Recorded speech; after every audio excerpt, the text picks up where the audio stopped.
Welcome, welcome, welcome back to Truth Quest. My name is Aaron Moriarity. I will be your host, and we're going to go on a quest for truth together. Yes, we really are. I hope you're all having a fine and dandy Wednesday.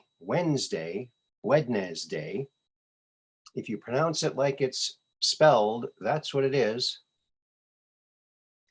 And thank you for coming along on to the Truth Quest, where we are just downrange of strange,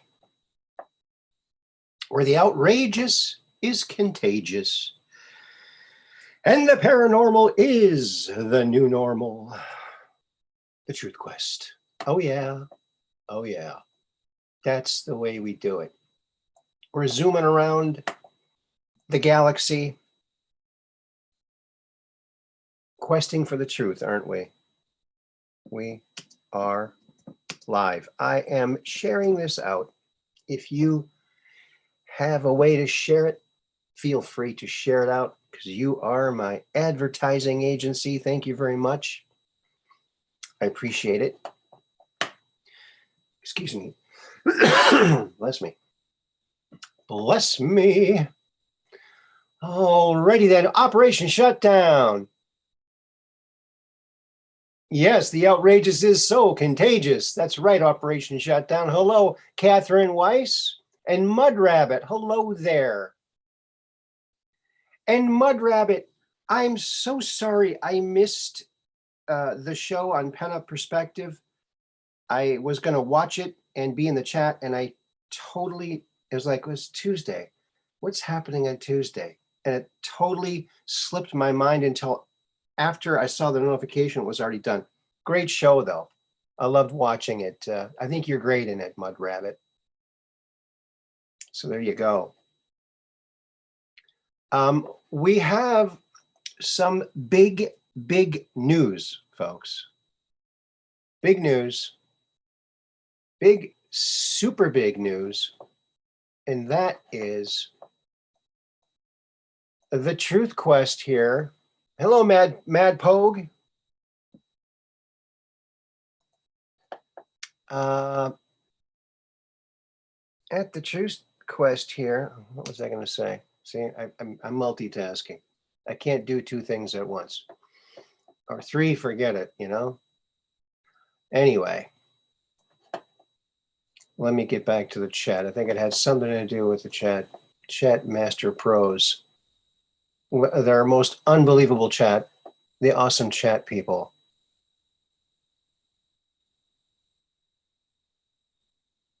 Okay. Alrighty then. Yes, the big news is, one of the big pieces of news is that the Truth Quest's very first guest is coming back. Yes, we finally have a date for Corey Good's return to the Truth Quest. And I couldn't be happier. And I found out he's doing a number of interviews, but he's coming to the Truth Quest first. Yeah. So we must be doing something right, folks, because that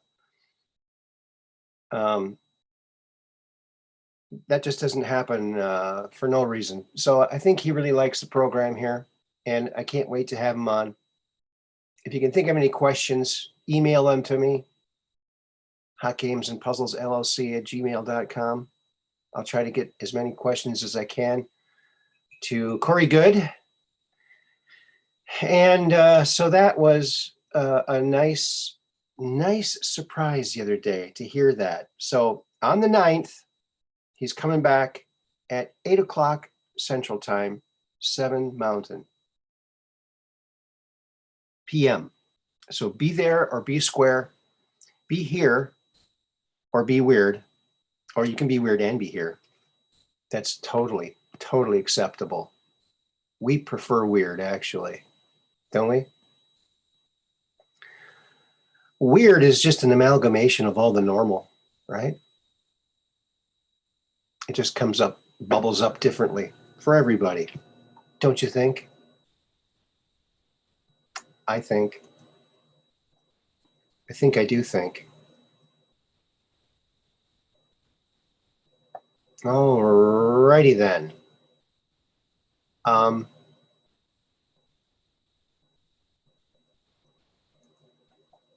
don't know if any of you saw the State of the Union by that lump of silly putty. They somehow get to talk the current resident of the Oval Office, the former vice president,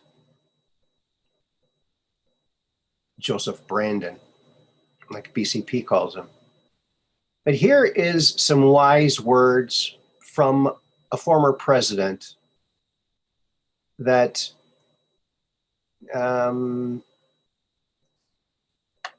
we didn't hear anything like this, did we? So there's a plot in this country to enslave every man, woman, and child. Before I leave this high and noble office, I intend to expose this plot. This is John F. Kennedy, President John F. Kennedy, 7 days before his assassination. Gee, I wonder why they assassinated him. I guess they had a whole list of reasons why, but it was a horrible, horrible day. It's the day that evil took over in broad daylight. And they've been running the show ever since with a few sparks of light in between. But a lot of people have woken up since back then. And the evil people that saw to it that President Kennedy didn't finish his term are the same people we're battling now with every meme we place, every person we wake up, to get the 100th monkey effect, where we'll all know this stuff, that we need to watch these public officials like a hawk to make sure that they do the right thing by us. So there's John Kennedy. Some just a hint there as to what might have been one of the reasons. There you go. Yeah, he was going to expose it all. He had it all ready to go. And I think that that is happening with Durham and everything else like that. So, and here in Wisconsin, they're talking about you-know-what-ing, the the you-know-what that we can't talk about on the platform here. Something that happened in November that looks like Wisconsin's going to be the first state to say, oops, we made a mistake. We're going to recall our, things that I can't say. I'm sure you know what I'm talking about. There you go. Hey, friends. Caught the live. Yeah, hey. Tim Basilisk. I'm not sure how to pronounce that. Yeah. Yeah, State of the Union was a joke. It sure was. When he called the Ukrainian people the Iranian people, that was really a high note, I'd say. I watched it with Red Pill 78, and he was doing commentary. He would wait till Dipstick said something, and then he'd pause it, and he'd make his comment. So you didn't miss any of it, but it still was hard to. I had to mute it for a while, a couple times. I can't stand this Biden character. His voice he's creepy. It's creepy. And he's so corrupt. It's only a matter of time, you know. The truth will crush. Truth always crushes falsehoods. It just takes time. Right? There you go. That is right as rain. As right as rain. Now, there is a picture going around on the intranet from the UN, the American ambassador, and I had her name, but here is the picture. I've lightened it up. Everyone thought it was an alien or a goo creature. And I've lightened this up quite a bit. Everyone thought this right here was a mouth. No, that's her glasses, and the other part of her glasses is right here, just in the shadow. Okay, and she's got gray and black peppered hair, and she's got a mask on, and she's dark complected. Okay, but only one of her glasses is shining there. So it's not a weird alien with squinty eyes. This is just her hair, folks. I thought it might be gloves up here, but no. It's a very innocent picture. And I got another picture of her, the same woman, a different day, same glasses. And I'm sure you can see what I'm talking about. I'm fairly certain that I've debunked this.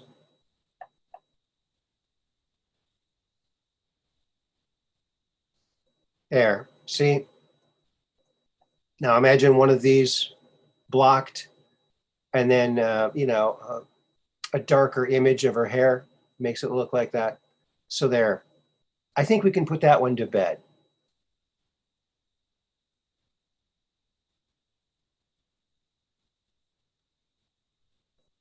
Yeah, the Iranian people. Yeah, Iranian people. Yeah. I think you said Iranian.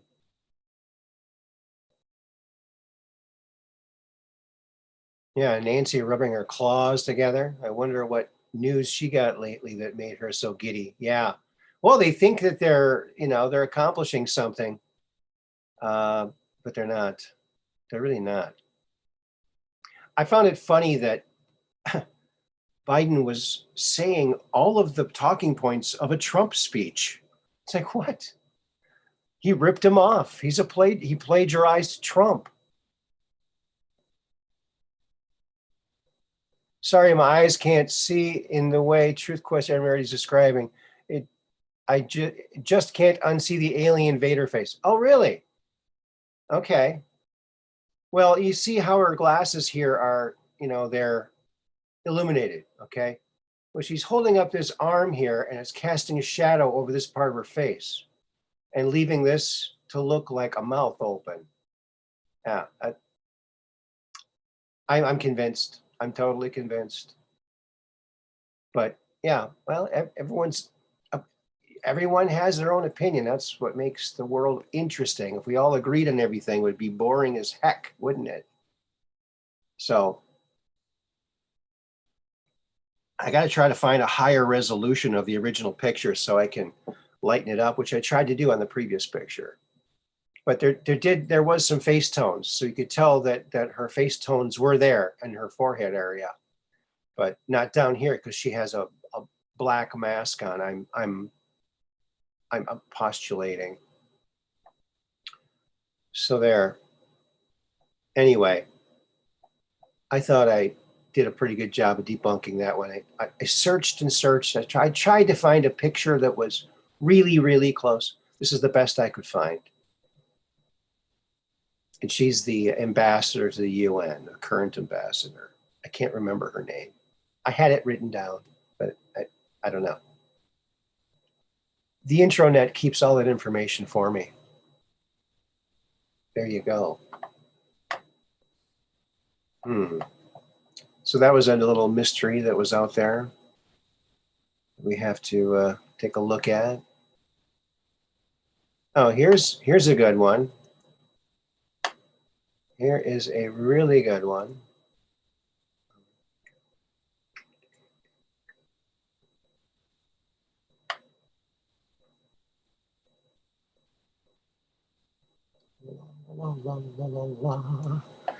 Well.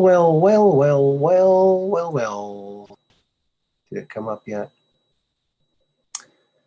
Lauren Boebert outlined them out planning about with her camera. Oh, yeah?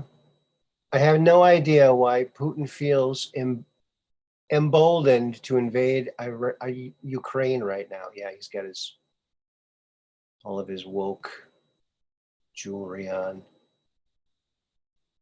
Lauren Boebert outed them out, panning about with her camera after the State of the Union.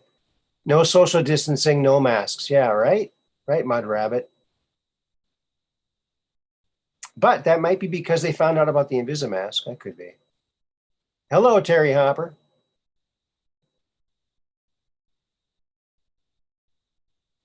Camera directors see all. Yeah, talk to the camera director. He might know.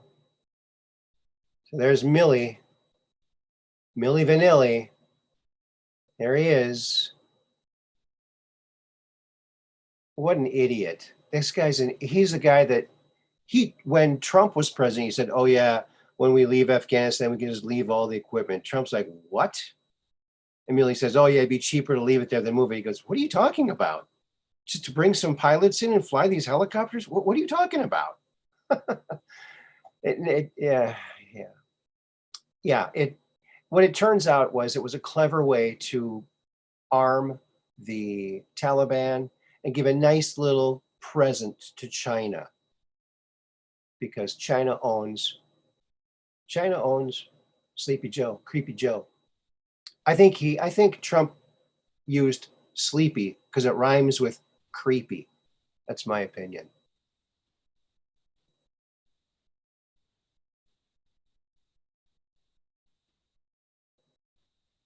How about having Mr. Keshi from Keshi Foundation on to talk about his plasma bed or healing bed? That would be great. Okay, I don't know anything about that person. Email it to me, Steve Jenkins. I haven't heard about it. Yeah. Yeah, Bobert rocks. Yeah, there's a lot of patriots running, and I encourage everybody to run for office, some kind of office. Get involved in your precinct, be a precinct committeeman or committee person. Yeah, we need some more pistols in there. I mean, people who are like a pistol, like Mud Rabbit says, yeah, I love her. She's a pistol. Yeah. Someone with a lot of spunk. Yes. And there's Millie looking all woke as a joke. What an embarrassment. What a complete and total utter embarrassment. Thank you, Mud Rabbit, for putting that on there. Yeah, that's right. That is right as rain. Don't you know?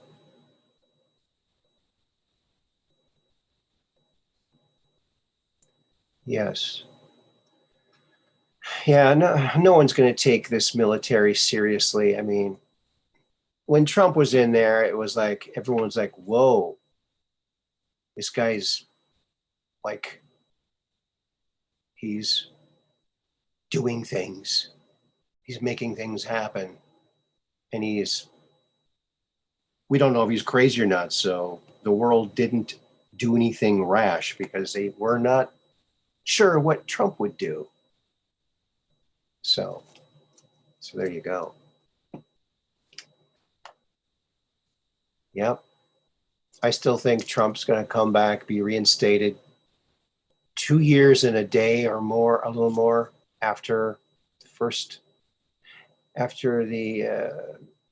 when over half of Biden's term is done, then Trump can waltz in and then still run in 2024 because it won't be considered a full term.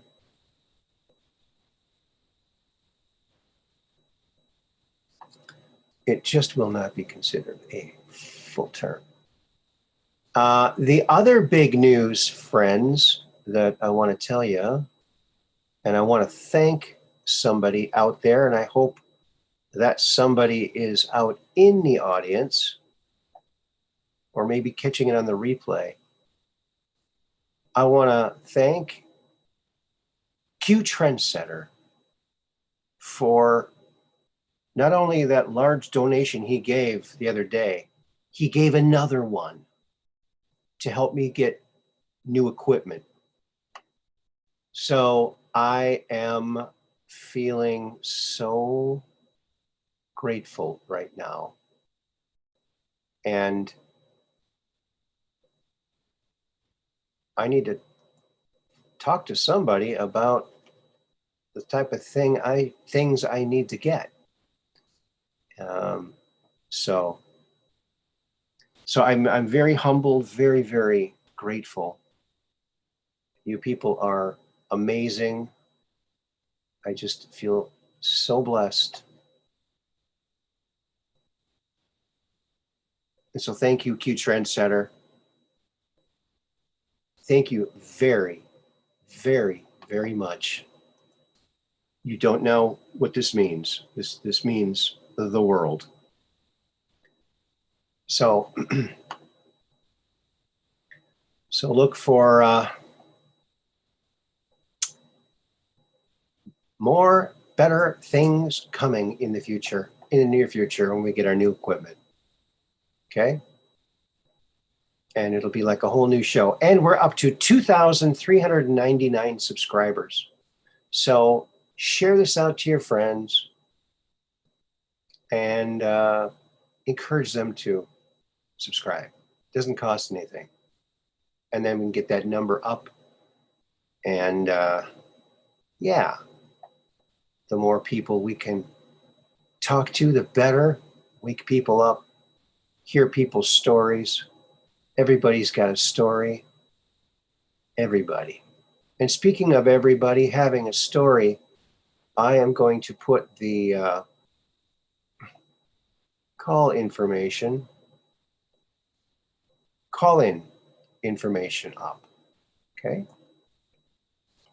Copy. And okay, get back over here. Paste. Paste-o-matic. There we go. Let's get Millie off of there. We don't want to look at him anymore. Holy moly. Holy moly.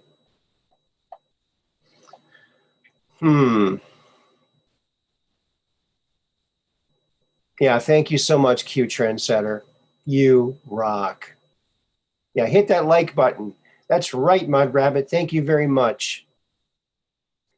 Look at what the Curiosity, I think it was a Curiosity rover found on Mars. Check this out. I mean, can you even believe it? Look at this. Well, what do you know? What do you know about that? Look at that. What the heck is that? What is it? What could it be? Now, some are thinking, oh, it's like a plant. Maybe. It sure looks like some kind of plant or something growing, whether it be like a mineral growth or a plant kind of a growth. And it's the same color as the rocks, which is kind of odd. You'd think, oh, but maybe that's the color of vegetation on that planet. I got to ask that question of Andrew when he was on Mars. Of course, he might not have been on the real Mars. There's some question about that. Looks like a piece of coral. Yeah, could be. Some kind of desert coral, huh? Or maybe it's some kind of animal. It has, I don't know. Yeah, it's pretty weird looking. I mean, it doesn't look like a typical rock. It doesn't look like something that might be alive. Look at that thing. I think it's pretty spectacular. Pretty spectacular. Yeah, I don't know if we can. It's already pretty good.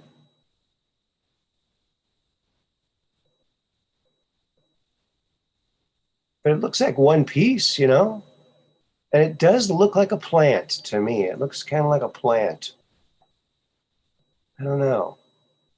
Resembles coral. Coral is an animal.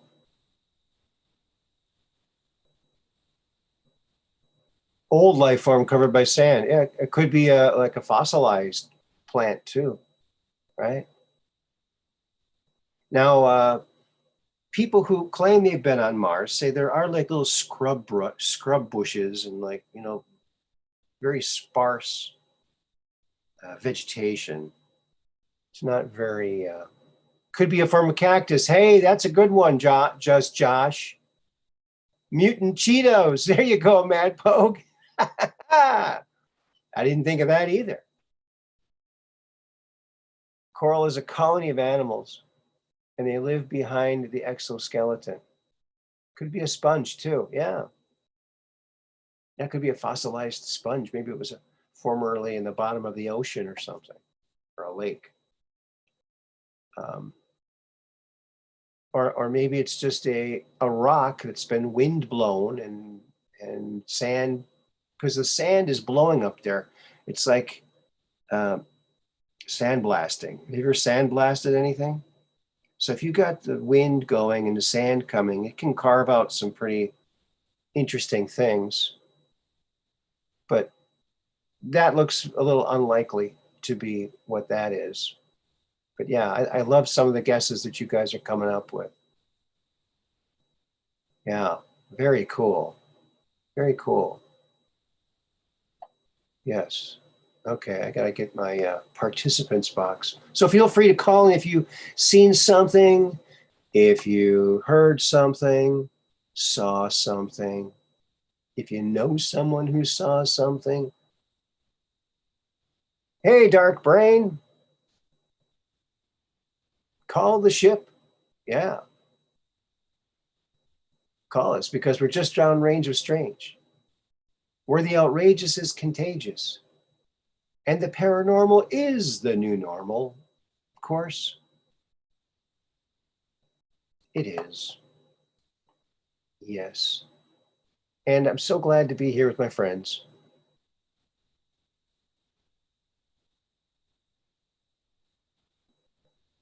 Um, you know what? I came across this today.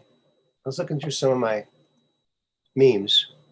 Okay, Bill Clinton has never been to Little St. James Island. Oh, really now? There's a picture of him right there. All of his buddies. Tony Podesta, creepaholic. All these people. It's disgusting.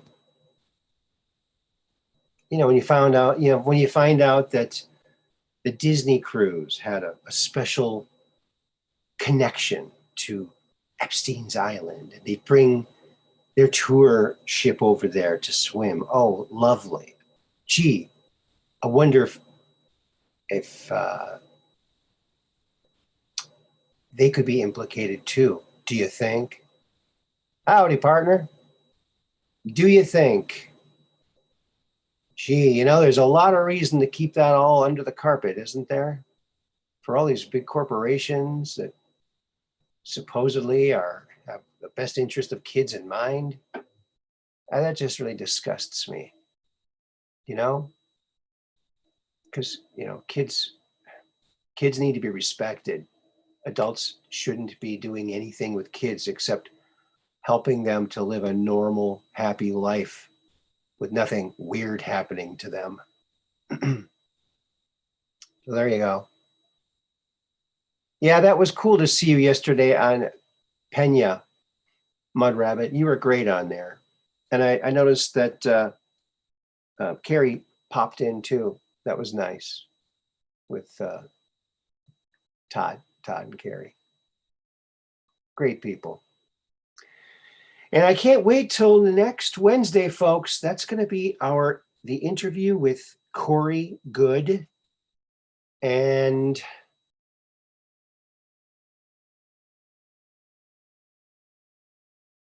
at 8 Central PM, we'll be talking about all kinds of stuff. He's been dropping incredible things lately. In fact, I was gonna, well, hold on a second. Maybe I need to, yeah, get another picture up there.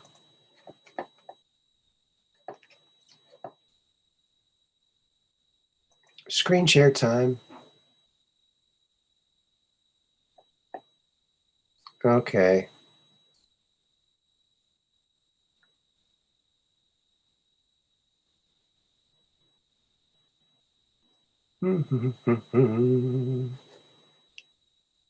Yeah, I don't have a picture up here. I'll just put this one up there. It's a peppy meme. We all love peppy memes. The Keck is strong with this one. Yes, and I think the Keck is strong with Corey Good. So that's not it. Here it is. Okay. So Corey has been dropping this intel lately. And he puts out these videos. Here, I'll make a copy of this and put it in the chat. And I'm just going to read some of this here for you. It's from this video. Oh, there's the Pena perspective. Thank you, Mud Rabbit. Yeah, check that out. There's some awesome discussion going on there. Combat Carl, the Swearingins, our favorite Mud Rabbit, and Mr. Pena himself, living on top of the mountain.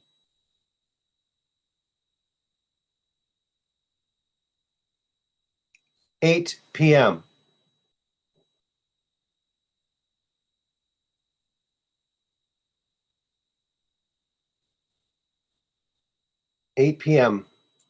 on Wednesday, next Wednesday, the 9th. Okay, so here's what I was doing. Okay, so he puts out these videos. I'm just going to read it for you. They're read in kind of a robot voice. So, top secret classified beyond magic, MAJIC, secret space program, SSP Alliance, undisclosed location, November 15th, 2021. This is when this happened. Subject, the awakening of the old gods from stasis chambers. From Chief of Operations to all governments, militaries, and citizens of Earth. Okay. It's pretty cool. So this is the information, the intel that they're dropping. All right. So to combat counterintelligence campaigns, we are releasing a series of briefings straight from our highest ranking officers without intermediaries. We strongly recommend that you disregard information that is not coming from us, directly from us, because there's a concerted effort to thwart these messages. So pay close attention to this. You don't have to believe it or not, but I think it's very important. The disclosures we have brought forward have been compromised. Fake secret space program veterans, super soldier imposters, and ET contactees have released considerable misinformation. And yes, I will agree with that.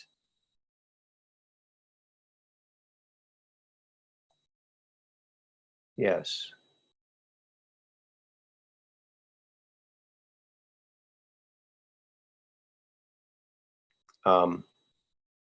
Yeah, I think this is very,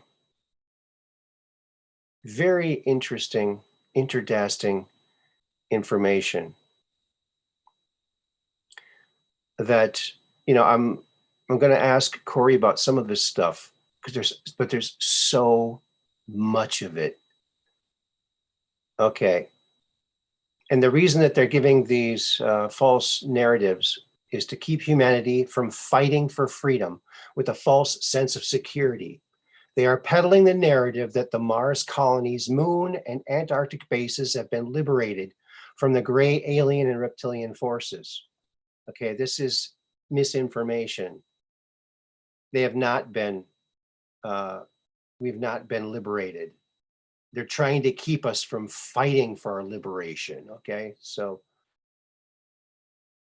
in our last briefing, We described the Global Galactic League of Nations, GGLN, Declaration of Independence from the Interplanetary Corporate Conglomerate, ICC, and associated Earth governments. This briefing will describe ICC's meeting with the pre-Adamites and awakening the old gods from their stasis in Antarctica.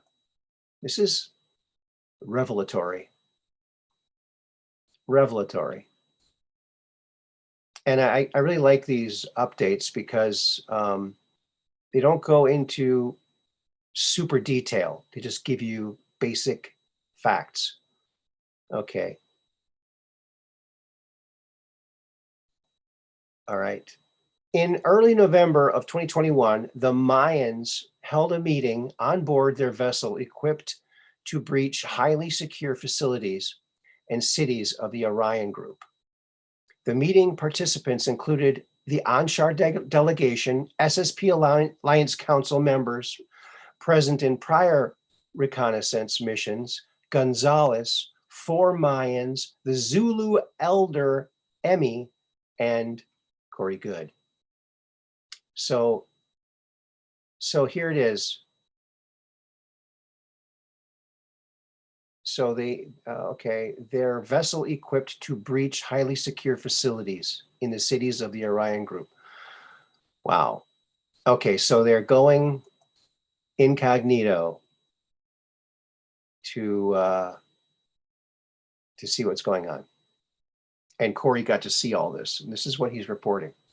Very, very interesting.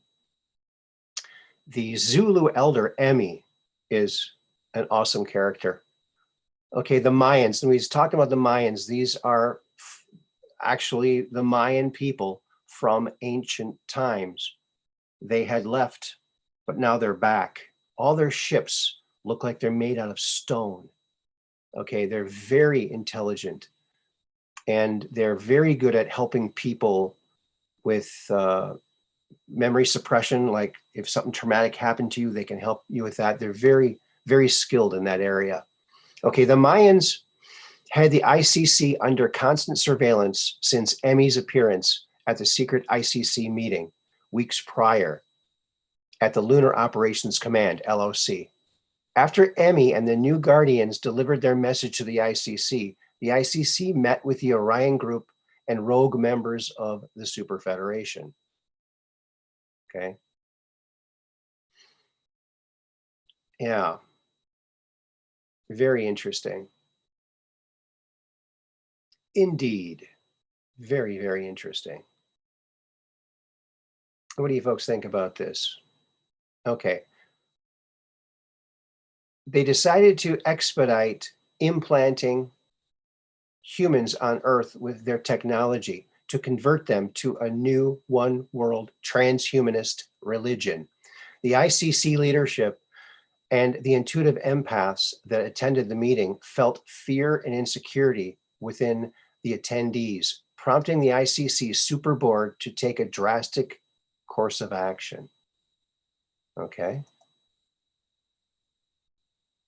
Drastic course of action.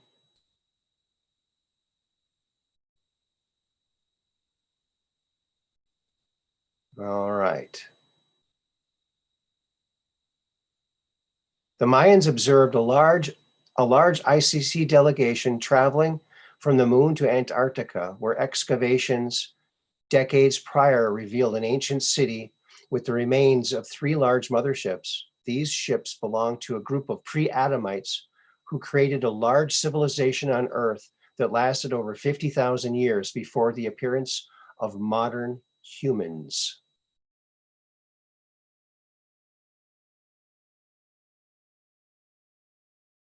The pre-Adamites had a vast empire on a planet called Maldek, a planet referred to as a super Earth by astronomers. Maldek was much larger than our Earth, with a stronger gravitational field and atmospheric barometric pressure, and had multiple moons in orbit. Of course, Maldek blew up. Okay, that's the asteroid belt now. One of the moons was inhabited and terraformed by tall human-like beings with large skulls. Another group of beings with its own royal family moved to the habitable moon and established a parallel kingdom and civilization. After thousands of years, this group started evolving and into a slightly different, shorter phenotype. Yeah, each planetary body has a kind of a template for life, and you start to change after a while after you've been on these planets.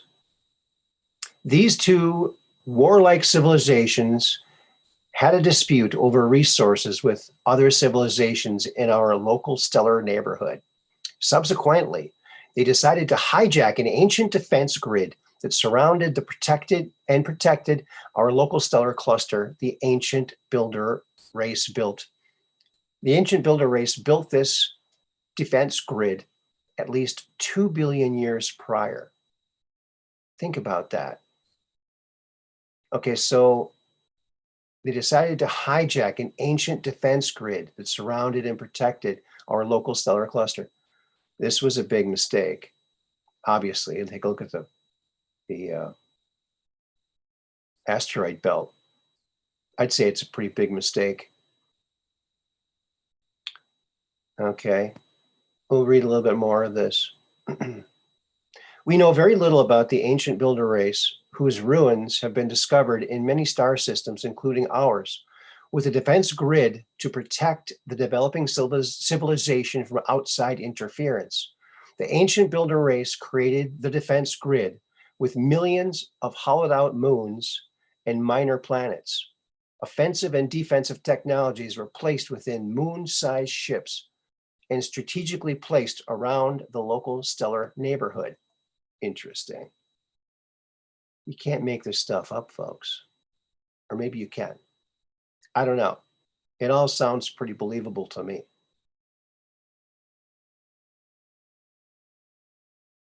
So yeah, we just don't know much about these ancient builder race people. We think they might have, started on Venus. Okay, here's the next little blurb. They used powerful electrogravitational engines to pull time-space into a singularity, connected to the cosmic web. The cosmic web is an electroplasmic channel of energy that connects all galaxies and stellar systems within them, both in subspace and space-time, as electromagnetic filaments. And Corey talks about this. It's such a fascinating idea. And they're starting to discover this. Scientists are starting to discover this, and the electric universe is, looking like it's much more real than particle physics, The ancient builder race's defense grid tapped in and fed the cosmic web with a frequency that prevented its portal system from connecting outside of the defense grid. Any ships or probes that tried a local stellar neighborhood were pushed back by non-lethal means. Excuse me. The defense grid prevented countless genetic farmer races from entering star systems and harvesting their genetics for experiments. And so basically what they did, and I'll just tell you the rest because I kind of remember it, is they channeled this. Hello, Q Trendsetter. Thank you so much for your support. You are awesome. You rock. So they fed this incredible energy into the system, and it blew up the planet Maldek.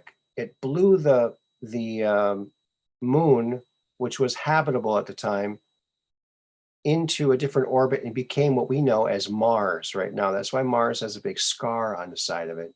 And one side of Mars is pelted with metals, like something exploded near it, that planet, and it magnetized one half of the planet.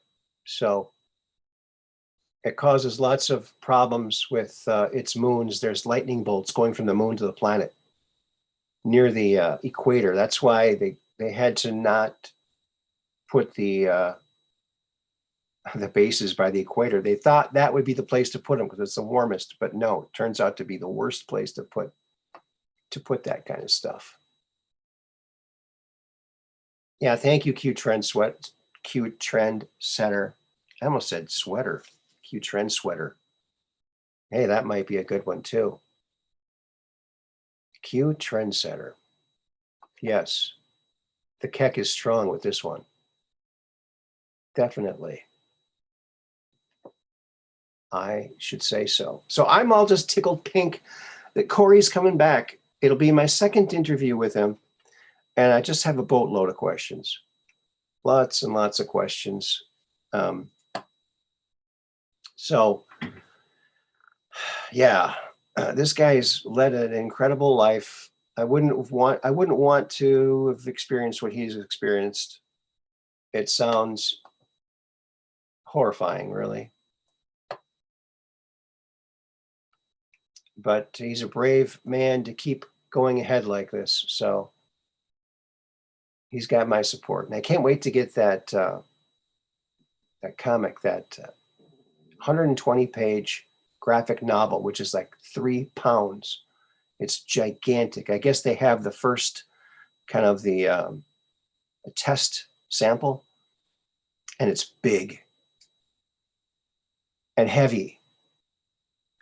So 120 pages. It's going to be like a movie. It's going to be like a little graphic novel movie. And whoever does the movie or the series, they're going to have their job already pretty much done. All they got to do is look at the book and go, okay, we got to build a set that looks like this. We have to build some costumes that look like this. And the paintings that Steve Cefalo did are so bang on, so photographic almost, that it's going to be really easy to transfer this into a movie. Hello, Sopranos fan 11. So I'm really anxious to see this comic book, and I'll definitely be showing that on the air here. For sure. Oh, yeah. I'm going to put a little note here if anyone calls into the chat. A secret little message that only people in the the Zoom chat can see. So, yeah. It's probably too late for Mud Rabbit to call in, but you're welcome to call in if you want to. And that goes for everybody. Especially the mods, because they're pretty cool. Pretty darn cool. Too cool for school. Yeah.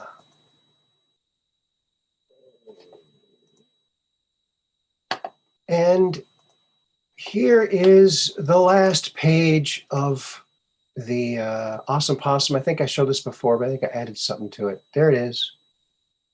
You are awesome. And you all are awesome, okay? That is the last page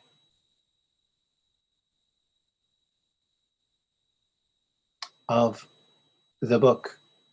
And I got a little bit of things to do to it to finish it up a little bit, a little more details. And then it'll be pretty much done. Pretty much done. I understand, Mud Rabbit. We'll have to start earlier on one of the days so we can get you to call in, because I think you have some awesome things to say.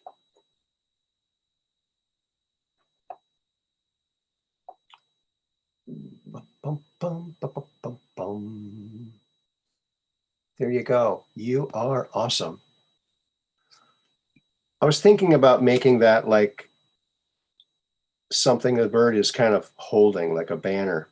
I still might change it to that, where it says, you are awesome. Like the bird is holding it.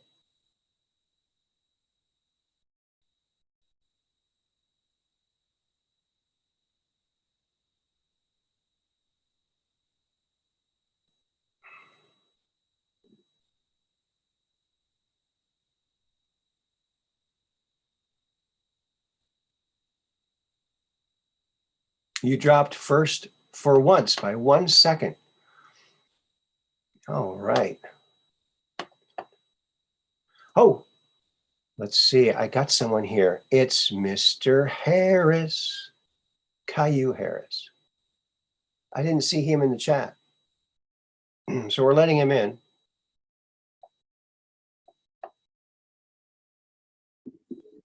Hey, how you doing, Aaron? Hey, I'm doing great. How you doing? I'm all right. Hanging in there. Good. Good. What's new with you? Not much. I had a kind of rough 2 weeks, man. I've been kind of like not too feeling too well, man. I had went to the doctor. I think I have vertigo, you know? Really? Yeah, like I was like feeling very lightheaded and faint every time I walk, you know, or turn Wow. my head and stuff like that. So I'm starting to feel a little bit better though. I don't like to say that too fast because I don't want to jinx it, you know, but I've been all right so far lately. But past few days before today, not so good.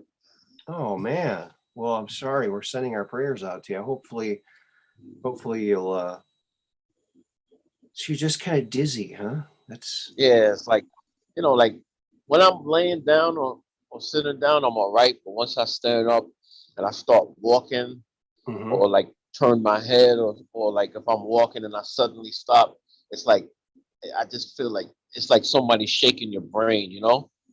You know, it's like a rush. It's like my head is shaking and Wow. I just Wow. feel lightheaded. Feel like I'm just like everything is just this, even the sounds like anything I'm hearing sounds distorted.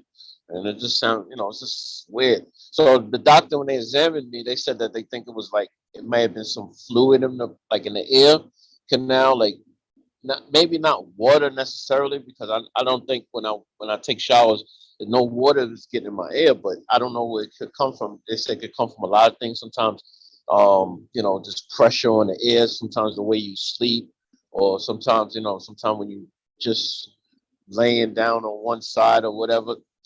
These things happen sometimes, so it's hard to really determine. So just in case there was any pressure towards like that inside of my ear when the ear canal is close to the, you know, that part of the ear is getting inflamed, you know, that's what's causing probably the distortion, you know, me feeling like wavelengths and stuff and feeling the dizziness and faintness. But oh my God, the dizziness and the lightheadedness, it was just horrible, man. It Wow. almost made me feel like it almost makes you feel like you're sick, you know, like you have, like you're coming down with some sort of fever or something, you know?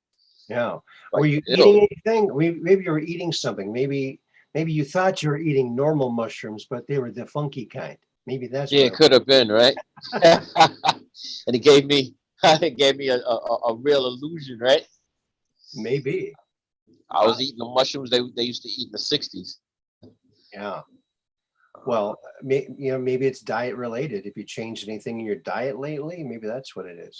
Yeah, it could be that too. A lot of things, you know, I'm start, you know, I'm a go into a detox, you know. I'm gonna start detoxing my body soon so it can just clean my whole body, you know, just detox is good to do. I haven't done that in a while. Yeah. You know, it's like fasting, you know, you could detox yourself. There's a lot of um things you could get like minerals and certain vitamins you can put under your tongue and liquids and stuff. It's like a detox system, you know, you can cleanse yourself. Right. Well, And you I'm might like, want to talk to Lexi Eisenhower because she's kind of the queen of that type of thing. Um, so yeah, detoxing. Yeah. that's what I want to do, you know. Like we just gotta stay healthy, you know. You Yeah. know, and it's not, you know, it's like so many things against us, Yeah. and the health that, you know, your health is like the number one thing you got to take care of, you know, Yeah. more than anything, you know, we Yeah. got to take care of our health. And all mammals have the same average number of heartbeats for a lifetime. That's why I don't work out. I'm saving my heartbeats for my old age. There you go. Uh, so, what is the average heartbeat anyway for mammals? Average what? Heartbeat, the Heart, heartbeat for the mammals in a lifetime. average number of heartbeats? I don't know, but it's the same for all mammals. That's why a mouse only lives a couple years because their hearts are beating so fast. So all mammals have the same average number of heartbeats per lifetime. Isn't that interesting? Yes. That's probably why dogs don't live so long either. Yeah, because their hearts beat 7 times faster than ours. That's why you times their age by 7 to get people years, because their heart beats 7 times faster. So, yeah. Because you notice when you're picking up a dog or you're hearing them, it's like they're not necessarily out of breath, but they always breathing hard and really fast. And, Yeah. like their metabolism is quite quicker than ours, a lot. And that's why they eat so much, That's why they really don't get full, That's I why mean, they get full, but they continue to eat even after they know they've had enough. Even when they're full, they just keep eating because their metabolism is really, really quick. Yeah. Yeah, they are. Yeah. Yeah, they're amazing animals, really. But that's why animals, and the slower the heartbeat, the longer an animal lives. Now, I know a turtle is not a mammal, but a turtle has a very slow heartbeat, and they live hundreds of years, these tortoises. So it'd be nice if we could transfer our souls into tortoises, right? Like I wish wouldn't that be cool to have a soul transfer machine? I don't know if I'd want to be a tortoise, though. Or we could live longer. You could keep the Truth Quest on the air for 200 years. Yeah. Yeah, 260 years going, You'll be a tortoise hosting it though, but cool. I would be. I don't know if I'm not shellfish enough. But I'm pop. You need that snare machine. You need that drum. You need the snare machine. Man. Yeah, I'd always be at home, wouldn't I? Yeah, turtles. Turtles are pretty. They were around during dinosaur times, right? Yeah. So just imagine if they went extinct, we'd be looking at those, going, "Whoa, what a weird animal." Yeah. Them and crocodiles and alligators, they've been around. So we're looking at creatures that seen dinosaurs, They've been around right along with them. Yeah, they ate them all. The alligators ate them all. That's what happened. I think, but there was this toy that was out in the 80s, and it was called the Fartasaurus. And it was a farting toy, but it was shaped like a dinosaur. And on the packaging, it was like, "This is the reason all the other dinosaurs died, was the Fartasaurus." It was toxic. Yeah, pretty funny. But yeah, that was a pretty funny thing. Yeah. Hey, what's your thoughts about what's going on in the Ukraine and Russia? It's all madness, right? Yeah. Well, I heard, and I posted this on my Facebook page, I believe. This young woman in Ukraine, she said that the fire that's coming onto people is coming from the Ukrainian army, not from the Russian army. So it sounds like the Ukrainian army is trying to do things to make it look like it's the Russian army doing it. It's very despicable, if that's what's happening. If that's true, that's kind of suspicious. Sounds sort of like something that who would do. Yeah. Yeah. And I understand that Putin has been, talking for years about, wanting to get these biolabs away from his borders. And there's like 13 of them in there right now, or there was. I think he's taken them out. But if Russia was funding some little country near us, like Mexico or something, and funding biolabs right on the border with America, I think America would take them out too. Yeah. If we could put ourselves in their shoes to see what's going on, and I guess that whole area too is the old Kazarian Mafia, right? Yeah. The Kazarians. So, and they were talking about this on Penny of Perspective, but the Kazarians in ancient times, the Kazarians were master thieves and murderers. So people come through their country like tourists, and they would kill them and assume their identities and go back to their home country. And if that person owned a company, then this person would take on his name, and people would say, well, you don't look too much like Mr. Johnson. Well, I'm Mr. Johnson, you're fired. You know, they were, that's what they did.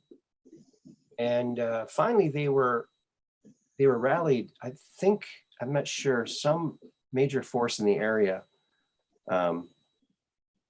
defeated them and gave them a choice. Look, you better figure out, we'll give you a chance, choose a religion, one of the major religions.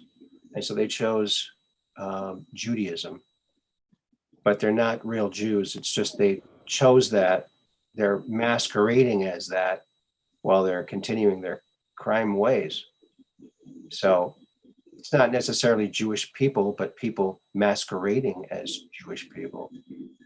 And so that's how the Kazarian Mafia kind of melded into what it is now. It's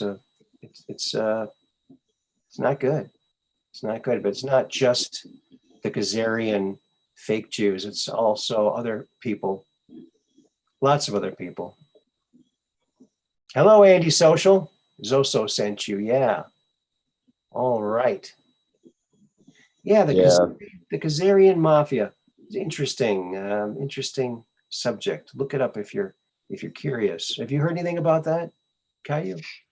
Not too much. No. Lately, I've been, actually, when I wasn't feeling so good, during the moments that I was feeling all right, I was just doing more research on that book that I learned from you, the Alien Interview. Okay. And I was just learning about, like, I'm just researching more about the pyramids now, and that how the book was saying that the pyramids that are all around the world are actually, the weapons that there's a power grids that's keeping us, the force fields up, the force shields up around the planet, and I'm wondering, if that, if it could be true, I mean, if that book is true and that's what it is, then there's no way of really shutting off those power grids, right? I don't think we can actually destroy it. But if we destroyed all the pyramids around the world, because all the pyramids line up that are all around the world, they line up into a straight line across this whole planet. So, like, if we were to destroy those pyramids, when we shut down the power grid, I don't think it's that simple. I think it's more than that. That's why the domain had sent Nikola Tesla, right? That's why they sent Nikola Tesla in disguise, right? They sent him here as a human. He voluntarily came to try to set up electricity throughout the planet. So they could try to figure a way to shut power grids off. So I don't think it's as simple as just destroying the pyramids to get the power grids to shut down so we can escape. Yeah, now in the book Alien Interview, he talks about how the pyramids really they don't do anything. They're just there to give people the impression that something physical is godlike, but really it's not. Physical is not godlike. So I don't know. I don't remember that part of the book. I'll have to read it again. Yeah. But it is an interesting book. So many things in there. So interesting. So yeah. A lot of interesting stuff in that book. Yeah, I go back and forth on that. Like, is it real? I mean, wow, for someone to think of all that stuff, though, I mean, the thing that kind of weirds me out is that apparently, according to the book, all animals were designed by these biotech companies. And when someone was building a planet, putting a planet together, they'd contact these biolabs and they'd say, okay, we got this planet here. It's got this kind of atmosphere. We're looking for some animals. What can you give us? And they take all of the elements of the atmosphere and the kind of food that's available, and they designed the animals. But every time an animal would die, they'd have to replace it with another animal. And then one company said, hey, we've got this new thing. It's called sexual reproduction. So the animals multiply themselves. We don't have to keep restocking them. Yeah, that's what I was reading. It's like that's what we are basically, animals too. You know, like we are our own self-reproducing machines. You know, it's like building robots to create new robots instead of us always creating the robots. You know, you build a whole bunch of robots and teach them how to create each other, so you ain't got to be there. You know, for countless hours. You know, and spending a whole lot of money and manufacturing, doing things, tiring yourself out. Let them reproduce themselves. You know. Right. Exactly. So that kind of killed the whole industry. And according to Errol, those companies don't exist anymore. And the art of creating these creatures has kind of been lost. And so all the animals here on this planet, they're very popular for other planets or other peoples because they just don't have this kind of variety that we have. They come and take some of it a lot. But I guess we have enough to give. But they should give us something in return for taking stuff. I I just want to be free. You know, I just want to. Well, you are You know, free. We yeah, are I'm free. But you know, like when I die, I don't want to come back. I just want to escape, just keep going, go where I want to go. I don't want to keep coming back into this biological body. You well, know, but you might change your mind because being in a biological body means you can feel things. But so when you're out of your body, you can't feel things. So it wouldn't be as bad if they wouldn't keep erasing our minds. right. Well, yeah, that's right. Yeah. Well, maybe we can fix that. Like if and when I ever die, because I don't plan to die. I plan to live forever. And so far my plan's working perfectly. But if I do happen to die, I'm gonna when I go towards the light, I'm not gonna go towards the light. I'm gonna go around the back and try to unplug it. Yeah, I ain't think of that. Yeah. Unplug the light for everybody, right? Yeah, but I guess there's a million of them. There's millions of them. They're all over the galaxy. They're everywhere. And they're hard to detect. That's what Errol's people said, that they'd never seen anything like this before. And they don't have time to figure it out right now, but maybe in 5,000 years they'll come. So in 5,000 years, me and Caillou Harris will be on another show. We'll both be in different lives going, man, a last life. I think we did this before, man. Yeah. I'm like, yeah, I do remember you had a show a long time ago. Wait a minute, I think I was on there a few times. Yeah, wasn't it that in the pyramid, in the top of the pyramid? Yeah, that's where we had Yeah, to go. damn, we still here. We're back, man. Yeah, how many times we've been back since then? Holy crap. We've been Yeah, man. since the beginning of time. But you know what else I heard? This is interesting too. And American Indians believe this. And I believe Errol said this too, that not only are everything alive inhabited by an immortal spiritual being. So anything we call life is animated by an immortal spiritual being. Every person, every animal, every plant, every bug, and every grain of sand, every molecule, every piece of anything. The inside teeny little pieces of rocks inside a mountain are all have an immortal spiritual being that's holding it together. And they've agreed to do that.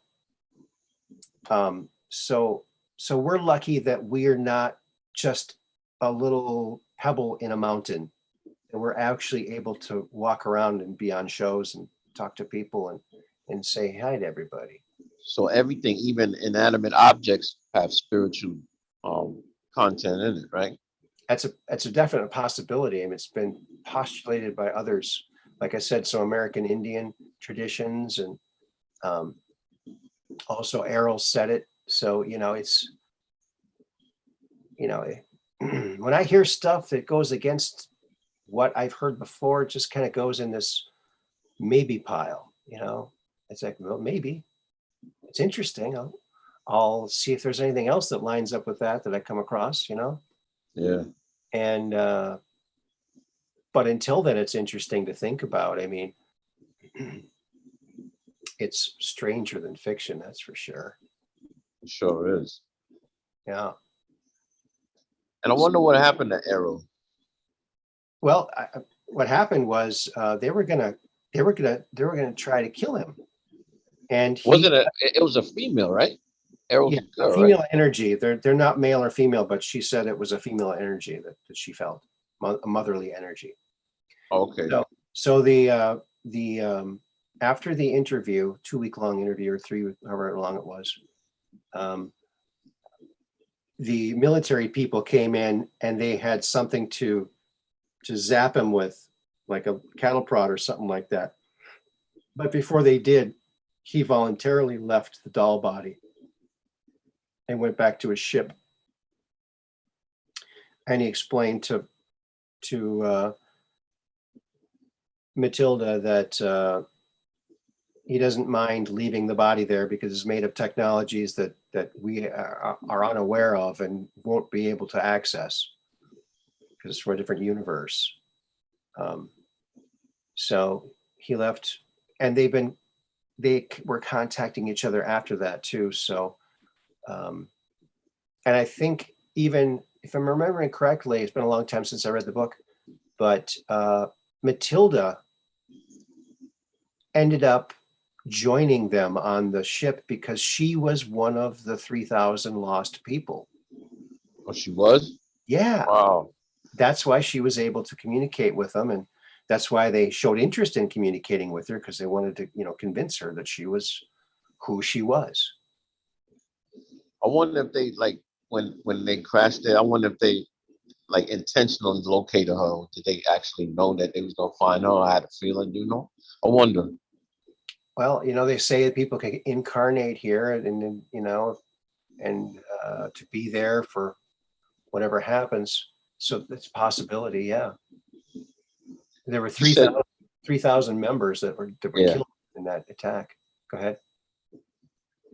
You said that they, before Arrow left the body, the military was going to, what were they going to do to him? I Just kill think him? they were gonna like electrocute the body to try and subdue it or something. Oh, Or, okay. but he left the body. He wasn't gonna let them capture him or her. Oh, just so they can, like, I guess, bring it to somewhere else, or like without it trying to resist. So they were just going to zap it. Yeah, or they're trying to kill it. I can't remember. I'll have to read Yeah. the book again. But there was a scuffle, and Errol left before they could do anything to him. Her. I always call him him. Seems like a him, but she said it's like a her. But Like you said, but Errol just sounds like a boy to me. It says that sounds like a man's name. yeah, Arrow. Errol Flynn, yeah. Yeah. If it was a girl, I guess it would be Ariel, right? Yeah. Ariel, but Arrow. I've heard a story about Errol Flynn. He actually faked being an actor, and he got this job acting by faking being an actor. It turned out to be a big hit. Oh, and it worked. If I'm remembering correctly. But yeah. So I bet you're excited about Corey Good coming on. Yeah, next Wednesday, right? Next Wednesday. I'm tuning in.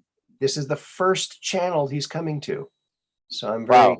very honored that he would choose. I think the reason why he chose you, because he know that you're not fake, you're real. You're one of these real people, You're really on the side of the truth, really trying to get to it. Because a lot of these other, people is, they, you can see right through them. They see through. Yeah. But you're the real deal, man. You're sure. So I think he knows that, and I'm glad that he's coming on. And I'm going to tune in. Yeah, it's going to be. Can't wait to hear some things, but he got to say No. new, anything new, man. Yeah.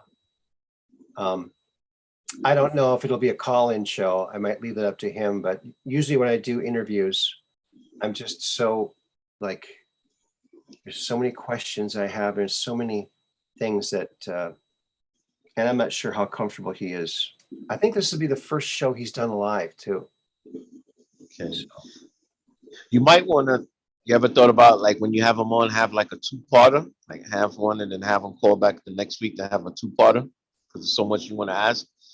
You have Oh, things written down. I don't know. yeah. Yeah. Boy, whenever I write something down, I have like a long list of things I want to talk about for a show. I'll write it all down. Then I'll do the show. It's like at the end of the show, look at the thing. Oh, I didn't mention any of that stuff. You got so caught up, you know? You're like, wait a Yeah. minute, I had all this ready. I forgot the paper was even in. Yeah. I forgot. Yeah, and that's the way it happens. And when I'm interviewing someone or talking to someone like I'm talking to you, I'm not really watching the chat as much. I'm not because I'm engaged in the conversation and I'm listening to what you say. If I'm over here reading everything someone else says and you say something, that's not good. So I can't do that. So when I'm interviewing someone or talking to someone, I try to give attention to that person. So I can't really look at the chat too much. Weekly show with Corey. See, I just looked at the chat. I broke my own rule. Just Josh. Yeah, that would be great. He apparently got a lot of people that want him on their show, and he's only saying it to a handful. And Truth Quest was the first. Yay! Yay. So I'm really excited. And also, if you go to the Ascension, what is it called? Where is his SSP Alliance? Yeah, well, I put that video in the chat. So Sphere Being Alliance is the channel. Sphere Being is one word, Alliance. And maybe I'll just put the link to that in there. Okay, let's try that. Let's put this in the old chat. See, now I'm not paying attention to you and I'm doing something else. But Yep, that's why I'm letting you do it until you finish. So you can concentrate. You can't do too many things at once. yeah, I'm a guy, women are much better at multitasking, I've noticed. Yeah, I can't even chew gum and walk. The only way I can multitask is I can take 2 bags of garbage out at the same time. That's my multitasking. There you go. Errol Flynn. Yeah. Yeah, since you just reminded me, one last thing I wanted to mention, I asked about, because I forgot about Errol from the Alien interview. She was saying, or she was saying that he never saw so much intricate work, like the way the technology they did here on this planet, right? What was it that he said? She said they never seen a trap the way they got it trapped up, like the circuitry, the technology is so intricate. Yeah. And like like the way the system is made here on this prison planet. Oh yeah, yeah. The 4 screen traps are impossible to detect almost. Meaning, like you mean like you can't see? It was hard for them, the detective, lost their people here, or just detect like where the force fields or force shields are. Where they are. It's some kind of magical technology that they'd never run across before. And it's crazy because their species, their race, the domain, they're pretty advanced. So for them to say that this is, like incredibly, like beyond their understanding is kind of that's wild, Well, they came from a different universe, according to Errol. They came from another universe. Now, whether that means another galaxy or another universe, I don't know, but from someplace far, far away. And so they'd never seen anything like this. Now, the old empire, which was the people that Errol's people conquered and kind of freed us in a way, sort of, they had been around for trillions of years. That's the ones that run this planet. Well, that's the ones that used to run this planet. Oh, they don't. You think they still is a few of them that still control this planet? I don't think it's the old empire anymore. I think genetic farmer races came in and Draco reptilians came in, and because the force field was down. But So they took over. yeah, that's what I think. But who knows? You know, we don't. What do we know, right? Yeah, what do we know? We're It could be. just They could have. we're just fleas in the back of a planet. How do we know? Yeah, you know, it- I don't like to assume either or guess, but I'm thinking, well, mom, maybe the old empire, they just if they died off or they just left or they extinct. I think the ones that did remain, I think all they did is just change their name to the Illuminati. They're the deep state now. You know, I think some of them are on this planet doing what they're doing to us. Just, Sure. keeping the manipulation game going. That's all they're doing. Uh-huh. Distracting people with foolishness, Yeah. and this, they don't want us to know what's going on. They want us to keep blinded. They don't want us to know what's going on. No. They don't want us to know. Yeah. I could get. No, I'm sorry.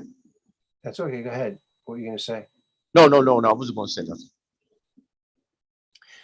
William Tompkins claims that the Draco reptilians, they have these tanker ships, and if an area is waking up too much, they go over that area and they release gas that kind of makes people not want to do anything. It's like, oh, I was going to do that, but you know what? I'm not going to do that. Is that what they call they used to spray the chemtrails? I think this is undetectable. I don't think it's something because their ships are usually closed. Yeah, it's probably stuff they put in the food too.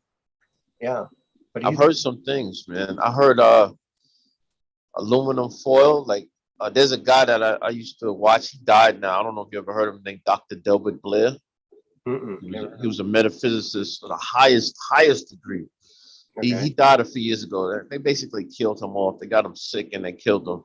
And oh man, he was so deep, Sort of reminds me of like how Corey Good and David Wilcox are, like that. But anyway, he was saying that aluminum foil that we wrap our foods in and things like that, it's not good. Aluminum itself, he said, it's not good to eat. Don't wrap your food in aluminum foil or trying to eat out of aluminum cans, because aluminum, the stuff that they put inside aluminum keeps our mind bound. Like it doesn't, it won't let our spiritual mind open as far as it should, Yeah.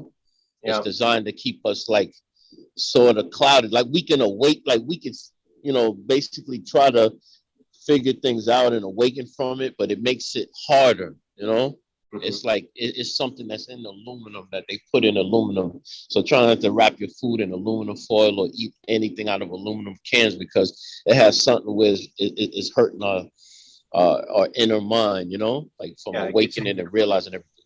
Gets in your brain and causes Alzheimer's. So don't, Good advice, Caillou Harris. Yes. Don't eat that stuff. It's like, these guys, that's basically what I think they are. I think they just transfer to the deep state. They're not going to escape, man. This is a prison planet. So planet is a prison, like the book said, I believe, man. And the messed up part is like I said, every time we die and come back, they erase our mind. It's not fair. That's not fair. If it's like, like I was saying, I was using an analogy. If a child is in, gets left back from the 8th grade, you're not gonna make him start back from kindergarten and do all those grades over. You're just gonna make him repeat the 8th grade over. It wouldn't be fair to make him go all the way to kindergarten and do all those grades back over again. He already learned that stuff. Or make him go to preschool and then 1st grade, kindergarten, 1st grade, 2nd grade, 3rd grade, 4th, 5th, 6th, 7th, 8th. No, you only go 8th and that's it. But it's not only that they make us go back and treat us from a baby, but erase all our memory. Imagine we can remember everything from all of our past lives. Yeah. How intelligent we'd be right now? We'd probably be 5th density, right? 7th density. We might be even 9th density now. We'd probably be able to fly, teleport. But it would be confusing now. After hearing Andrew Brishago talk about his past lives, he goes on and on about, because he remembers some of them. He remembers facts that he wouldn't have known, had any way of knowing. But so there's ways you could jog it, past life regression. So they can't really totally erase it. We can find out, Right. we can still Yeah. find it. And what Errol said too is the system is slightly damaged, and that's why the Renaissance happened. People started remembering stuff. Or the Renaissance era. Yeah, it wasn't that they were so creative, but they were just remembering from their past lives because the system was damaged, and people were retaining some of their memories. Yeah. So that's helped us. So that's probably why we're breaking through a little by little. Like it's like cracks, and you know how water's seeping through the cracks. So we're regaining some of our memory back little by little. The Renaissance era. That's why people like Da Vinci started getting so brilliant, and painters like Michelangelo get so artistic. And nowadays it's leaking even more. Look how many artists we got nowadays. You got so many talented musicians out there, singers, painters. And things like that they probably from other planets or whatever planet we come from that just got so much genius and talented. You'd be like, God, man, so it's like it's trying to break through, because if the mechanism, that makes sense, if the machinery is damaged, then I guess we're starting to shine through a little bit. Mm-hmm. Yeah I think they sense. Yeah, I mean, yeah, if that's true, yeah, I believe that makes sense. That's how you find out something's true or not. You just take the pieces of the puzzle, and whatever fits, you put it there. And the pieces that don't fit, throw it out. Mm-hmm. But the puzzle ain't done yet. You still got to do a whole lot of research. I'm not saying the book is the gospel 100% true, but a lot of parts of it so far makes a lot of sense. Mm-hmm. So far, I mean, I still don't know, but we're gonna figure it out. Mm-hmm. I want to show you a picture here. It's an old family picture. And that's my grandma, Irby, in the middle, Margaret Irby. And I am the short guy on the end holding a little dog, a little stuffed dog. I actually have that dog still. It actually was a rabbit, but the wire in his ears came out. But I had that since my birth. So there it is. My grandma, my brothers, and my cousins. Fun picture. Wow, and you still got that? I still got it. Yeah. Wow.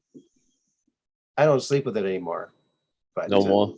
No, it's just hanging around. I know where it is, so it's in a safe place.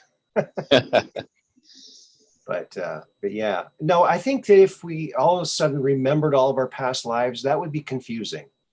I don't really want to know my past lives. I would just like to know my past lives going forward. Like the next time I am reborn, I'd like to remember my this life, right? Yeah. Because if you remembered all your past lives, it'd be very confusing because they're all disconnected.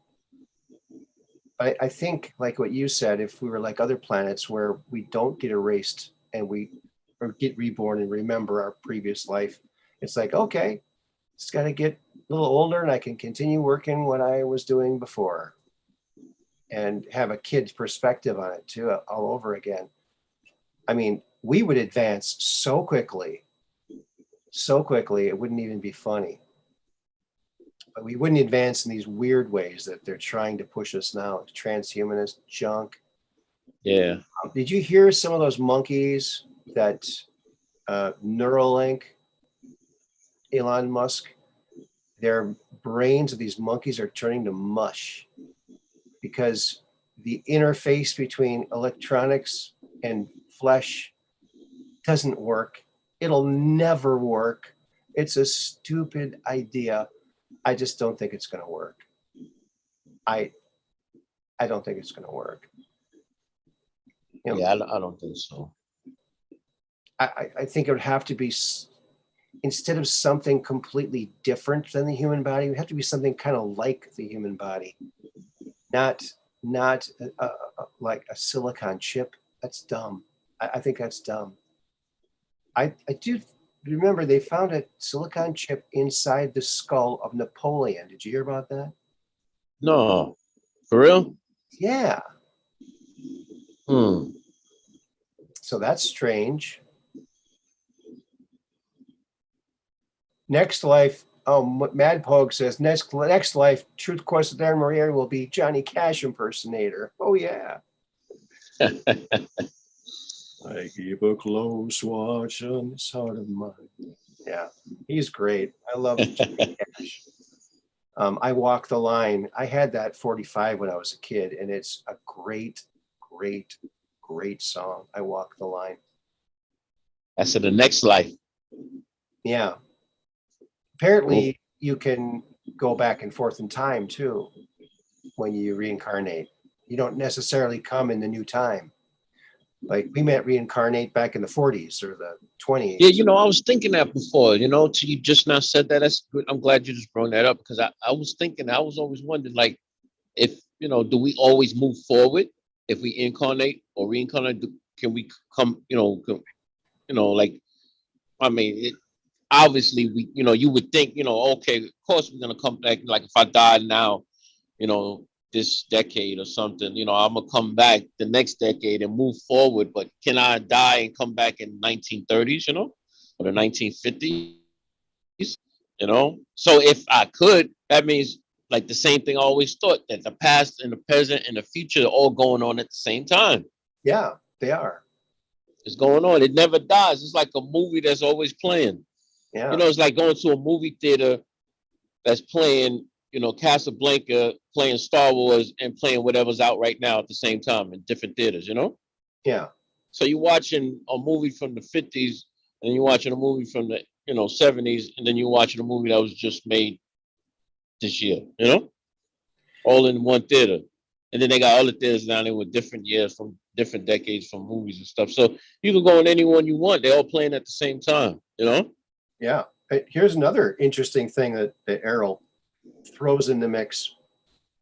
Says that a powerful Isby, a powerful immortal spiritual being, can inhabit more than one body at a time.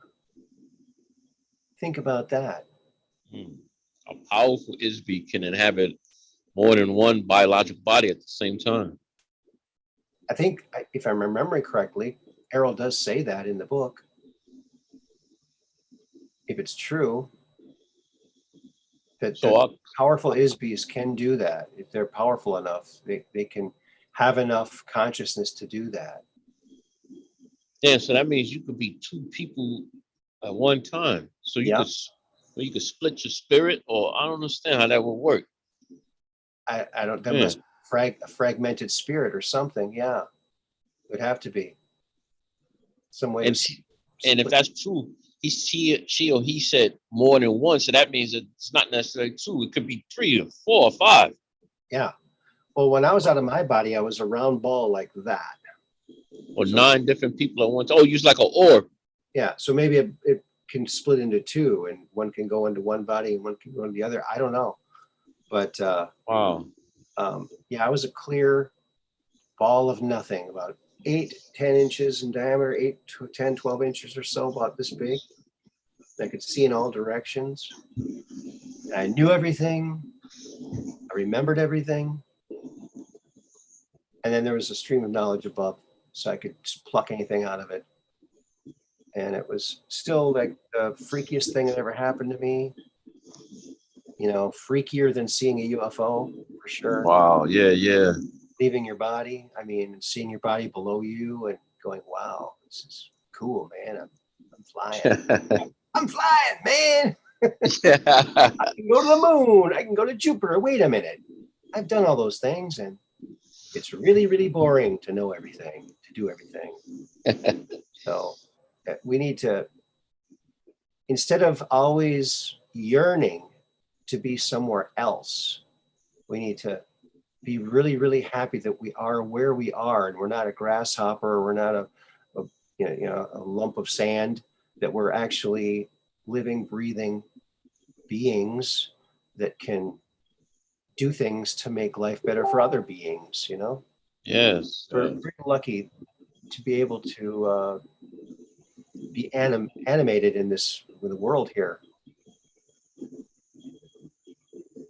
You know, like we were saying, it's bad enough like that this is a prison planet, but hey, You know, the only thing that's, you know, what's messed up about it being a prison planet is that the fact that this planet is a prison planet that we live in. How you gonna have a prison planet and inside the prison planet is a prison? So if you commit a crime, you get thrown into prison, you know? How you have a prison on the prison planet? Like, come on, man. We're trapped here, so then, you know, you do something worse, you get stuck in another prison. Like, Right. come on, man. How you Exactly. put me in prison? I'm already in prison. Right. Make no sense. Hi, Celestial Soul, and who else was here? Austin Morris. Who else? I just saw Abby, Celestial Soul. Yeah, boy, Death. There's Abby again. Yeah, you was talking about Errol Flynn, man. Those old actors. Willie Fix It is in the house. Where's that other Peggy Dancer? And Gloria Haddock is also in the house. Had a full house in the chat, eh? Yeah, we do. Shout out to everybody in the chat, man. Yeah, smash that thumbs up. Send it out to your favorite social media. Share it on out. And there you go. Yep. Let's try to make this episode fire. Really good. You Yeah. can share this episode after it's finished. Share it to everyone, your friends and everyone. Pass it around like a joint. Yeah. Have some fun. And tell everybody about Corey Good coming on Wednesday, because that's going to be a big thing. Big thing. Next Wednesday. Corey Good. Corey Good. 8:30 p.m. There we go. Yeah. All righty then. Well, Caillou Harris, I think we should probably say good night. I think that we're it's getting kind of late. So I think we're going to do that. I want to thank you so much for calling in, Mr. Harris. It's always a pleasure to hear from you. Thank you.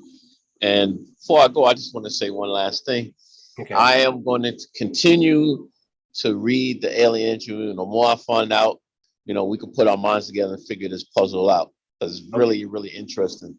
And like I said, the old Empire, I really think that don't it sound similar to Star Wars, the Empire?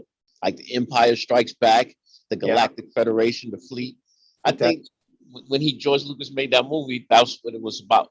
He was like basically giving us a subliminal message, you know, telling us the truth. You know how the Illuminati do. They have to tell you everything they do before they do it. Yeah. You know, like they tell you the truth, you know, through, you know, fiction. Fiction, like art imitates life, you know? So that's basically the story. The whole Star Wars is about this, what's us, you know, like what's going on in space, the truth. I think the whole movie is the truth about this whole universe and everything that's happening, especially right here, right now. Yes. But enough of that. I shall research some more, and the next time I call in, we will discuss some more. We find out. So from here now. Sounds great. Peace in. Take care, buddy. Peace in. All right. Peace in, everyone. See y'all later. All right. All right. Bye, Aaron. Thank you, buddy. All right. Later. All right. All right. We heard from our friend, Mr. Harris again. Fantastic. And Q Treadsetter, I got to thank you again, man. You are awesome.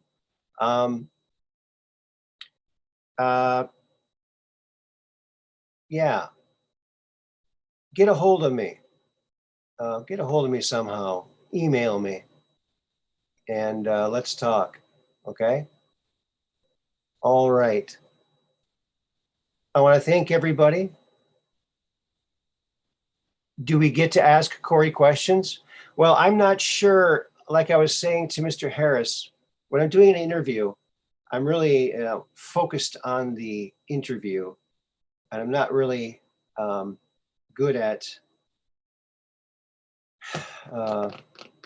we'll see. And it might be up to him too, if he wants to or not.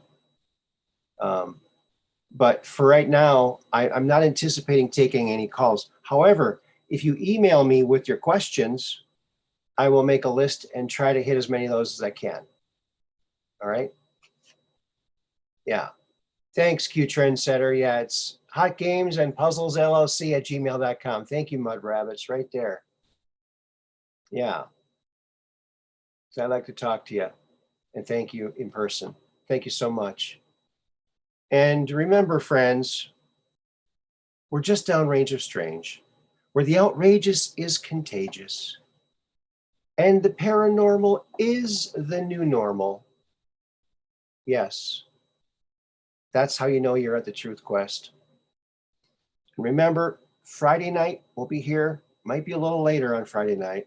I'm not sure. Might be a little later. And then Monday, and then Wednesday will be the Corey Good interview.